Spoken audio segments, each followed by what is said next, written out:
स्वागत है। मध्य प्रदेश के सरकारी शिक्षकों की परीक्षा को लेकर आदेश तो जारी कर दिए गए, लेकिन एक बड़े सवाल के साथ प्रदेश के 4.5 लाख शिक्षकों में हड़कंप मचा दिया है। मध्य प्रदेश के किन शिक्षकों की परीक्षा होगी और किन शिक्षकों को परीक्षा से छूट मिलेगी, यानी किन शिक्षकों की परीक्षा होगी और किन शिक्षकों की परीक्षा नहीं होगी। यह वीडियो बड़ा इम्पोर्टेंट होगा, वीडियो में अंत तक बने रहिएगा। मध्य प्रदेश के सरकारी स्कूलों पर लंबे समय से शिक्षक के रूप में कार्य कर रहे शिक्षकों की पात्रता परीक्षा को लेकर लोक शिक्षा संचालनालय ने पिछले समय आदेश जारी किए। अब लगातार अलग अलग जिले से आदेश जारी किए जाते हैं। आपको इस वीडियो में हम 2 आदेश दिखाएंगे, साथ ही किन शिक्षकों को परीक्षा देना अनिवार्य रहेगा और किन शिक्षकों को परीक्षा में राहत दी गई है। वीडियो बड़ा इम्पोर्टेंट है। सबसे पहले आपको आदेश दिखा देते हैं। ये आज जारी हुआ आदेश है, जो कि कार्यालय जिला शिक्षा अधिकारी जिला छतरपुर 9 मार्च 2026 को इन्होंने जारी किया है। इन्होंने अपने आदेश में बताया है, प्रति सभी विकासखंड शिक्षा अधिकारी छतरपुर और सभी संकुल प्राचार्य को ये आदेश जारी किया गया है। इन्होंने बताया है कि माननीय सर्वोच्च न्यायालय द्वारा पारित आदेश नंबर प्राथमिक एवं माध्यमिक शालाओं के शिक्षकों को पात्रता परीक्षा में सम्मिलित होने संबंधी सूचना प्रदान करने बाबत संदर्भ लोक शिक्षण संचालनालय के द्वारा 2/3/2023 जिसमें अंकित था 2026 होना चाहिए था, तो उसका लिया गया है।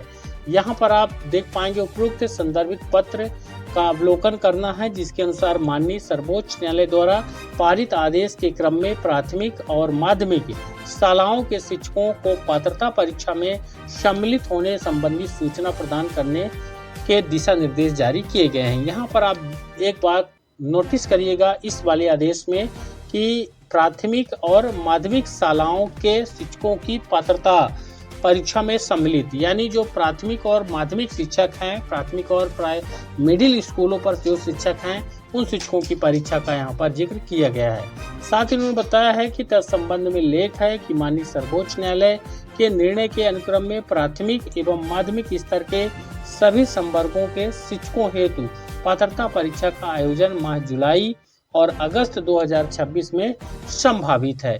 यानी यहाँ इन्होंने कहा है कि प्राथमिक कैडर और माध्यमिक कैडर के जो शिक्षक हैं, जितने भी संवर्ग इसमें आते हैं, उन सभी का परीक्षा का आयोजन जुलाई और अगस्त में संपन्न होगा। अतः ऐसे सभी प्राथमिक और माध्यमिक स्तर के सभी संवर्गों के शिक्षकों को जो पूर्व से पात्रता परीक्षा उत्तीर्ण नहीं है को पात्रता परीक्षा में सम्मिलित होने हेतु सूचित करना सुनिश्चित करें। ये आदेश जिला शिक्षा अधिकारी जिला छतरपुर 9 मार्च 2026 को जारी किया है। इस आदेश से क्लियरिटी आपकी है कि यहाँ पर अब सभी की जानकारी मंगाई जा रही है, परीक्षा होना अनिवार्य है। एक दूसरा आदेश आपको यहाँ पर दिखाते हैं, जो कि यहाँ पर जारी हुआ है कार्यालय संयुक्त संचालक लोक शिक्षण उज्जैन संभाग की तरफ से। यहाँ पर देख सकते हैं, यह आदेश भी 9 मार्च 2026 यानी कि आज इन्होंने जारी किया है। इन्होंने अपने आदेश में आयुक्त लोक शिक्षण भोपाल की ओर सूचना भेजी है।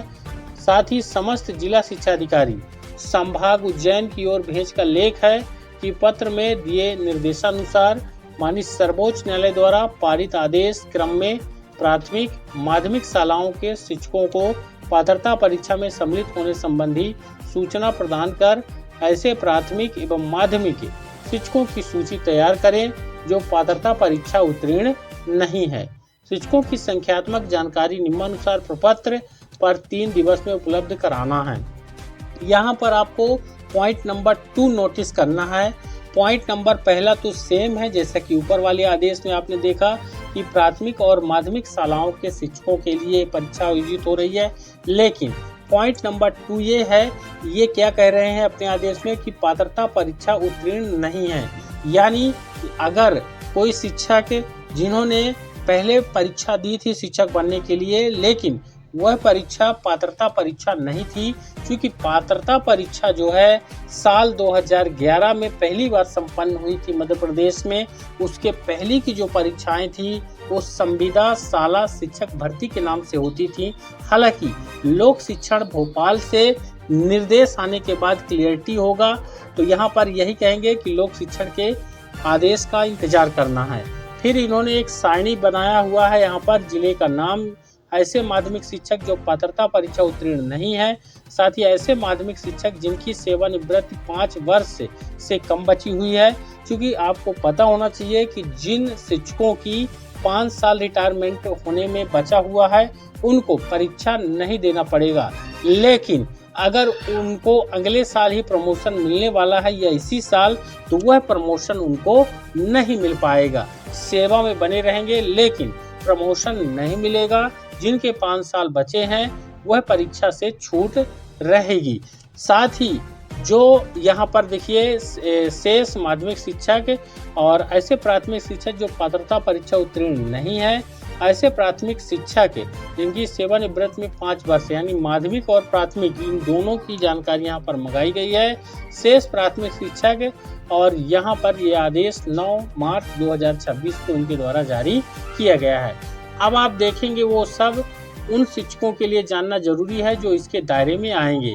यहाँ पर देखिए इन्होंने बताया है अपने आदेश में, क्या आदेश है। आदेश में कहा गया है कि क्लास 1 से 8वीं तक की स्कूलों में पदस्थ शिक्षकों को 2 साल के अंदर टीटी पास करना है, जिसमें 1998, साल 2001, साल 2003 के समय पंचायत और नगरीय प्रशासन विभाग ने शिक्षकों की इंटरव्यू के बाद सीधी नियुक्ति की थी। ऐसे शिक्षकों को शिक्षाकर्मी, संविदा शिक्षक, गुरुजी जैसे पदनाम दिए गए। साल 2005 के बाद मध्य प्रदेश में शिक्षकों की नियुक्ति के लिए परीक्षा शुरू हुई, लेकिन वह परीक्षा संविदा शाला शिक्षक भर्ती के नाम से थी। अब सरकार के ऊपर है, लोक शिक्षण के ऊपर है कि उसको पात्रता परीक्षा वो मानते हैं कि नहीं मानते हैं। साथ ही शिक्षा विभाग के अनुसार आदेश जिले के प्राइमरी व मिडिल स्कूलों में पढ़ा रहे शिक्षकों पर लागू होगा। जिले में यानी पार्टिकुलर किसी जिले की खबर है, जिले में 3000 शिक्षक मिडिल प्राइमरी स्कूल में है, इनमें 2500 ने टीटी नहीं पास किया हुआ है। अब यहाँ पर आप देख पाएंगे क्यों ऐसी स्थिति बनी।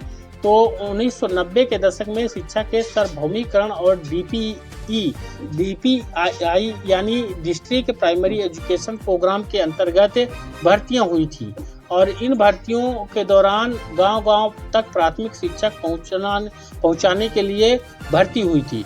सीमित संसाधन और भर्ती प्रक्रिया की जटिलता के कारण बड़ी संख्या में नियमित शिक्षकों की भर्ती करना मुश्किल था। साल 1994-95 के आसपास पंचायतों के माध्यम से शिक्षा कर्मी भर्ती नीति लागू हुई। शिक्षा विभाग की सीधी भर्ती रोकी गई। पंचायतों और नगरीय निकायों को अपने क्षेत्र में शिक्षा कर्मी भर्ती का अधिकार मिल गया।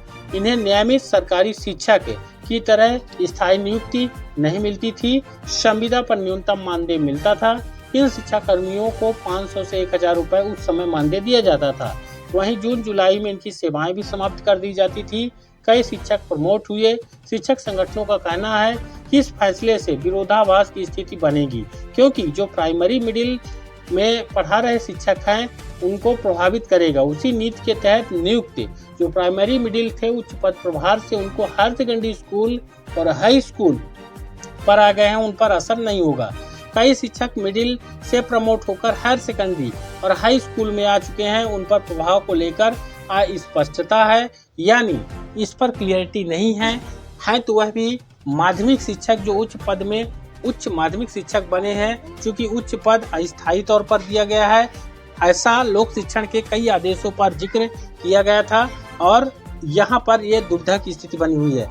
हालांकि मध्य प्रदेश शिक्षक संगठन इसका विरोध कर रहे हैं, लेकिन मामला सुप्रीम कोर्ट के आदेश को लेकर है। सरकार भी इस पर कुछ नहीं कर सकती है। केंद्र सरकार इस पर चाहे तो नया बिल संसद में ला करके इसको रोक सकती है। वीडियो को लाइक और शेयर करिएगा। जो लेटेस्ट अपडेट रहेगा हमारा इस भर्ती से संबंधित, परीक्षा से संबंधित, छूट से संबंधित, वो अगले वीडियो पर मिलेगा। हमारे चैनल पर नए हैं तो सब्सक्राइब भी जरूर कर ले। धन्यवाद।